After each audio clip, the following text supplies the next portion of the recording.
नमस्कार साथियों। अतिथि शिक्षक भर्ती के संबंध में प्रथम चरण के बाद द्वितीय चरण की ज्वाइनिंग प्रारंभ हो गई है और ज़्यादातर लोगों ने अपनी अपनी जो स्कूल अलॉट हुई इसमें ज्वाइनिंग भी कर ली।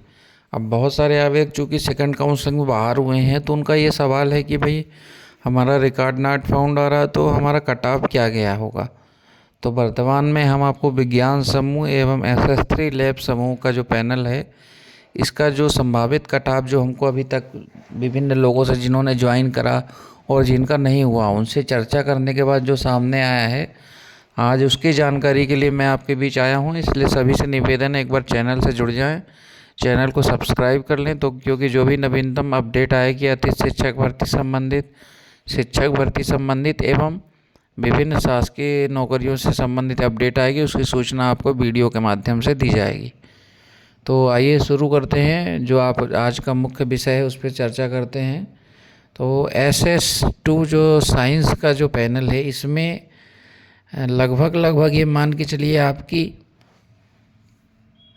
200 नंबर से ऊपर ही जो है इसका सेकंड काउंसलिंग में कट ऑफ गया है, क्योंकि बहुत सारे जो है अतिथि शिक्षकों ने जो गणित और विज्ञान के थे उनको जो है अलग अलग जगहों में पदस्थ कर दिया गया और साइंस की सीटें बहुत कम थीं, सेकंड काउंसलिंग में भी बहुत कम थी। तो इसलिए मेरा जो अनुभव कहता है कि जो विभिन्न लोगों से चर्चा करने में भी सामने आया है कि 200 नंबर से ऊपर ही जिनके थे उन्हीं को SS2 में इस बार जो है स्कूल मिली है।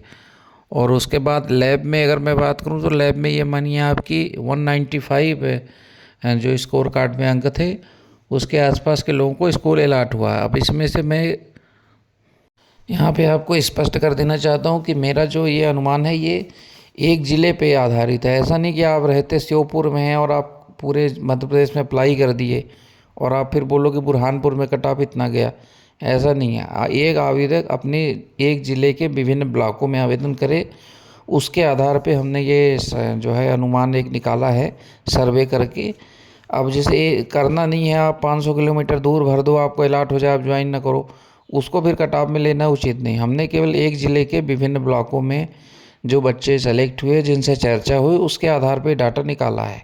तो इसमें थोड़ा बहुत भिन्नता इसलिए हो सकती है क्योंकि जैसे मान लीजिए हमने 500 स्कूलें डाल दी, अब रहना हमको सीधी ज़िले में हमने अलीराजपुर की स्कूल डाल दी तो हम वहाँ नौकरी करने थोड़ी जाएंगे।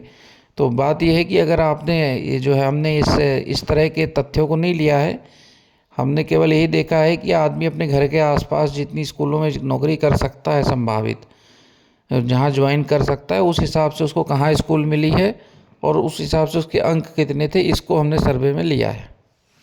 यदि आपके मन में भी कोई प्रथम चरण, द्वितीय चरण या तृतीय चरण जो 18 तारीख से प्रारंभ हो रहा है इससे संबंधित कोई सवाल हो तो आप पूछ सकते हैं, निश्चित तौर पर मैं इसका जवाब दूंगा। सभी साथियों को बहुत बहुत धन्यवाद। एक बार चैनल से ज़रूर जुड़ जाएं क्योंकि हम लगातार आपको जो है भर्ती संबंधित नवीनतम अपडेट और नए नए फैक्ट से अवगत करा रहे हैं। तो सभी जानकारियां आप तक समय से पहुंच सकें इसके लिए एक बार सब्सक्राइब कर लें। सभी साथियों का बहुत बहुत धन्यवाद। नमस्कार।